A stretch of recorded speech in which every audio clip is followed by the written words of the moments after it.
বৃষ্টির কারণে বল মাঠে গড়ানো তো দূরের কথা, টস পর্যন্ত হলো না। শেষ পর্যন্ত আয়ারল্যান্ড বনাম জিম্বাবুয়ে ম্যাচটি পরিত্যক্ত ঘোষণা করা হলো, আর তাতে কপাল পড়ল সাবেক বিশ্ব চ্যাম্পিয়ন অস্ট্রেলিয়ার।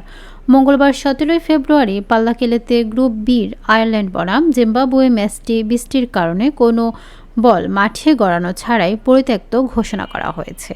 এই ম্যাচ পরিত্যক্ত হওয়ায় গ্রুপ পর্ব থেকেই বিদায় নিল 2021 টি-20 বিশ্বকাপের চ্যাম্পিয়ন অস্ট্রেলিয়া। 3 ম্যাচে 2 জয় ও পরিত্যক্ত হওয়া ম্যাচ থেকে সর্বমোট 5 পয়েন্ট অর্জন করেছে জিম্বাবুয়ে।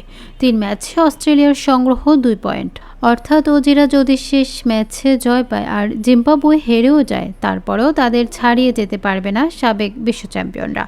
3 ম্যাচে 3 জয় নিয়ে এই গ্রুপ পর্ব থেকে আগে সুপার 8 নিশ্চিত করেছে সহস্বাগতিক শ্রীলঙ্কা।